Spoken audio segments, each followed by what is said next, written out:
Siyabingelela mbukelo khona ekhaya okhuluma ngomthandazi lamini. Ngigcwele egameni likaJesu Nkosi yamakhosi ngombukelo khona ekhaya Nkosi yamakhosi yamkhulekisa. Kusaphumelele yonke into ihambe kahle. Ubumnyama bume kube nokukhanya kwephakade. Amen. Mbukelo khona ekhaya. Sizala emakhaya ahlukahlukene, ma-families la ngafanani. Umuntu wakini uyakuthakatha mbukelo khona ekhaya. Umzali wakho uyakuthakatha mbukelo khona ekhaya.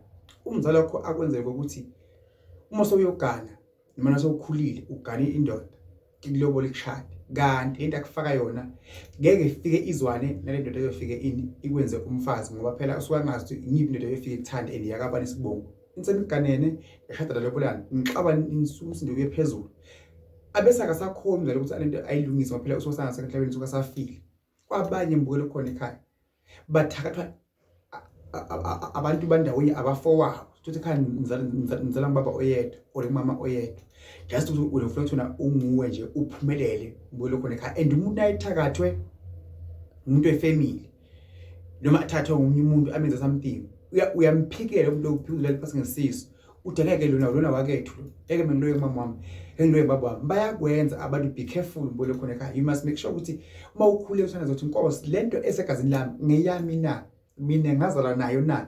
That's why uvathi umuntu unempuphe unyazi lwezulu ushembe athi manje lenkinga obhekana namhlanje yayisusa, futhi uma kuyisusa uzonde bonke labantu bothi unabethemba ibona bebakuganga mbukelo khona ekhaya. So umuntu wakini uyakuthakatha akugange akubhekisele phasi ngempilo, angafuni ube rich, angafuni ushade, angafuni utsholwe, angafuni ube nenhliziyo zakho zingahambi kahle ngathi ngabe ihambela yena ini izinto zingaphumeli kuwe. Abantu bayifamily eyodwa bayagangana, kabomkhulu abomncane, ingaze abomkhulu zaphumelele zabomncane ziphumelele, sekudlala umuthi emva sekathathana sekagangana mbukelo khona ekhaya. Zibuza ukuthi Nkosi mina ngabe lele nginako akukho nabakithi abakufaka emzimbeni, ngoba sizale emakhaya ahlukahlukene, boma banozalo bethu behlukahlukene. Hayi lo mntana nami ngiyamthanda mfana sekhulile bamshade bamlobole. Ufaka ingane uyifake into ikhulu into ngifuna isikole qede isikole vele bayishade bayilobole, ibese into seyiyalwa ithi mina kushiwo ngokuthi umuntu uyofike enze lo muntu lo umfazi uyoba wakabani isibongo. Ngathi ngaba kuhle umuntu nomfaka into umfaka kufanele umuntu othoda vele uneyinkomo nezimbuzi.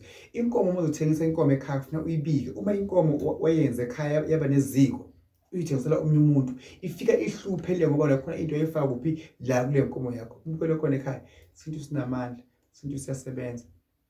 Bheka izinto ozenza ukuthi emva kwa 10 years 5 years to come ngenze affect ifamily yakho, affect umndeni wakho mbukelo khona ekhaya. Nomlanda into yemali noma abayinyona abayini mbukelo khona ekhaya yibuke ukuthi ngabe ngenze affect ini umndeni wakho. Umuhle umkhuleko, kuhle uthandaza, kuhle kugcina amasiko, uyophahla emsamo ngicela abantu abambonke balotshole bashade bangabi nenkinga.